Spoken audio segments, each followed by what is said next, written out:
Terima kasih pemirsa, Anda masih bersama kami di Toko Kita dan saya masih bersama Gus Menteri.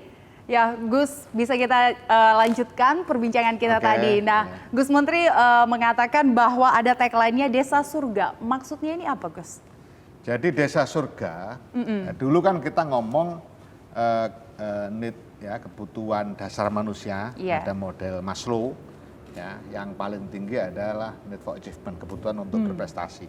Nah, kemudian ngomong tingkat kesejahteraan, akhirnya orang banyak bicara tentang indeks kesejahteraan. Nah, semua itu physically. Nah, kita ingin physically oke, tetapi batiniah itu juga harus menjadi ukuran sebuah bangsa. Nah, kita mulai dari desa. Desa surga adalah desa di mana surga itu punya dua makna. Surga dalam artian akronim, surga semua untuk warga. Surga dalam artiannya sebenarnya bahwa di situ ukurannya bukan sekedar indeks kesejahteraan, tapi indeks kebahagiaan. Apapun posisinya, ketika masyarakat desa itu bahagia, geografisnya jauh dari perkotaan, tapi mereka bahagia dengan dirinya karena semua hal bisa diraih di situ. Akses untuk ekonomi bagus, akses pendidikan terpenuhi, ya, berbagai akses informasi dapat, ada sinyal dan seterusnya, dan mereka kerasan itu artinya suka dengan desanya, tidak ingin urbanisasi, ya, atau ketika dia keluar desa untuk belajar, dia hanya cita-citanya kembali ke desa. Nah, itulah yang kita maksud dengan desa surga. Desa di mana seluruh warganya merasa bahagia atas keberadaan dirinya di desa itu dan tidak ingin keluar desa itu. Itu salah satu ukuran. Dan ini tertinggi, tertinggi, bukan ada physically aja. Kalau indeks kesejahteraan physically. Kemudian desa-desa yang menjadi ukuran kita, desa tertinggal, sangat tertinggal, maju, mandiri, berkembang, maju dan mandiri, itu ukuran-ukuran yang ada di indeks kita. Itu juga lebih pada physically, infrastrukturnya bagaimana. Nah, saya ingin menambahkan, jangan hanya itulah yang diukur, kebahagiaan juga harus kita ukur. Nah, supaya menuju ke sana, saya ngambil satu tagline, satu obsesi, ada satu desa yang namanya Desa Surga. Desa Surga. Nah, Gus, tadi kan Gus sendiri mengatakan bahwa memberikan reward ke beberapa daerah yang memang penyerapan dananya dibuat menjadi kreativitas yang bagus untuk mensejahterakan desanya. Nah, itu diberikan reward. Lalu untuk desa-desa yang justru dana desanya tidak digunakan dengan baik, ada sanksi kah diberikan? Sanksinya seperti apa? Pertama, sanksi hukum lah. Sanksi hukum. Teguran dulu pertama atau bagaimana? Pasti teguran, yang namanya kan begini. Kita sangat menyadari betul dan memahami tingkat pendidikan dan pengalaman aparatur desa, mulai kepala desa, sekdes, bendara desa, juga termasuk BPD-nya, termasuk pendamping desa. Maka kita terus melakukan upaya untuk peningkatan kapasitas, termasuk di sini di Kementerian Desa ini di 2020 kita akan berikhtiar untuk meningkatkan kapasitas pendamping desa. Selama 2020 ini. Kita juga akan melakukan assessment terhadap pendamping desa. Untuk apa semua itu kita lakukan? Untuk meningkatkan kualifikasi kapasitasnya. Kenapa harus ditingkatkan? Supaya segala hal yang terkait dengan bangunan desa bisa dikuasai dengan baik. Nah, tentu di Kementerian Dalam Negeri sebagai pihak yang berwenang untuk meningkatkan kapasitas kepala desa dan aparatur desa juga melakukan hal yang sama.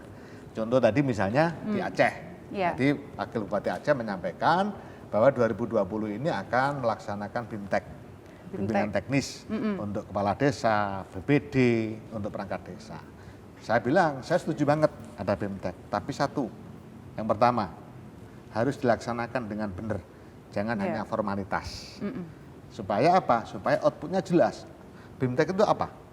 BIMTEK perencanaan, misalnya, perencanaan bangunan.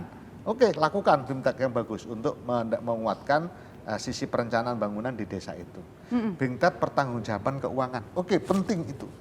Tapi harus jelas. Yang kedua, lakukan di daerah. Nggak usah jauh-jauh ke ibu kota provinsi, cukup di ibu kota kabupaten. Kalau butuh narasumber dari provinsi, narasumbernya yang ditarik. Jangan kita yang pergi ke sana. Nah, itu akan tidak efektif. Memakan waktu, Memakan biaya waktu, juga. biaya dan efektivitas pastilah. Iya. Karena harus capek di jalan dan seterusnya. Nah, kalau narasumber yang didatangkan kan cuma 1-2 orang. Nah, jadi yang kedua itu yang saya pesankan untuk melakukan BIMTEK. Yang ketiga, materi dan tolok ukur keberhasilannya harus jelas. Jangan kemudian di dalam BIMTEK itu kemudian ada materi-materi yang tidak ada hubungannya dengan kinerja pembangunan. Nah, itu 3 hal itu yang tadi saya pesankan kepada Pak Wabub. Nah, termasuk peningkatkan kapasitas untuk pendamping. Itu juga kita ukur nanti. Asesmen juga kita lakukan. Sehingga semakin hari pendamping-pendamping desa ini semakin memiliki kualifikasi. Karena begini, para pendamping desa ini ingin agar tidak kontraknya tiap tahun. Minta misalnya 5 tahun sekali dan seterusnya. Nah, kita lagi memikirkan itu juga. Di pemerintah kan ada kebijakan P3K, pegawai dengan kontrak itu, P3K istilahnya. Nah, pada saatnya kita sekarang lagi berusaha bagaimana pendamping desa ini bisa masuk ke sana, masuk kelompok P3K, karena tidak ada honor lagi kan, ada P3K itu. Nah, misalnya itu salah satu contoh.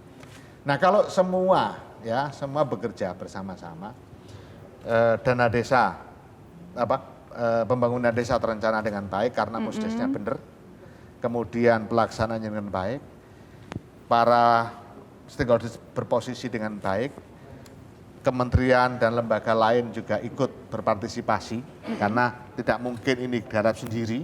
BUMN ikut misalnya untuk menaikkan BUMDes, memberikan modal UMKM dan seterusnya.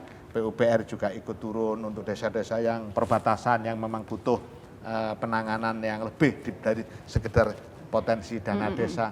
Kalau semua itu dilakukan, maka apa yang menjadi harapan Bapak Presiden di akhir periode beliau menjabat nanti akan terselesaikan urusan-urusan yang terkait dengan pembangunan desa. Tinggal melanjutkan. Lalu bagaimana sinergitas dengan lembaga-lembaga lainnya? Sinergi bagus sekali.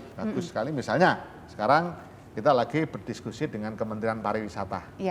Bagaimana 5 destinasi wisata super prioritas itu, desa-desa di sekitarnya menjadi supporting. Nah, jangan sampai kemudian hanya di situ saja objek wisatanya, maka kita cari desa-desa yang menjadi supporting tetapi memiliki konektivitas yang tinggi. Sehingga orang misalnya ke Labuan Bajo, silakan ke Labuan Bajo, kasih harga yang mahal di Labuan Bajo, supaya turis-turis asing juga memasukkan devisa negara, tapi jangan lupa di sekitar Labuan Bajo ada wisata yang tidak kalah menariknya yang dilakukan oleh para pengelola desa, para kepala desa, masyarakat desa, dilakukan pendampingan oleh Kementerian Pariwisata, disupport juga oleh PUPR, misalnya untuk infrastruktur yang memang harus akses jalan kabupaten misalnya. Kalau kabupatennya tidak mampu, maka mau tidak mau PUPR harus turun. Karena kalau akses juga nggak bagus, meskipun lokasinya bagus, wisata alam, lokasi bagus, akses nggak bagus juga nggak laku. Nah, itu salah satu contoh bagaimana membangun sinergitas. Juga ini desa wisata, desa di tempat skala wisata super prioritas. Di daerah ibu kota negara IKN, misalnya. Kita juga sedang menyiapkan betul bagaimana desa-desa, daerah-daerah trans kawasan trans di kawasan ibu kota negara ini juga kita persiapkan. Bukan hanya infrastruktur desanya, tapi infrastruktur ekonominya, ekosistem ekonominya juga kita siapkan. Bagaimana nanti daerah-daerah ekstransmigrasi itu yang hari ini cukup produktif di pertanian, nanti betul-betul menjadi support kebutuhan pangan ibu kota negara. Nggak usah jauh-jauh dari daerah lain, cukup dipenuhi dari situ. Misalnya kayak begitu. Itu membutuhkan sinergitas Kementerian Pertanian, Kementerian Perhubungan, Kementerian Desa itu sendiri, dan seterusnya. Biar desa itu sama sesuai tagline tadi, desa surga. Desa surga. Baik Gus Menteri, nanti perbincangan ini akan kita lanjutkan lagi usai jeda berikut, dan pemirsa tetap bersama kami di Toko Kita.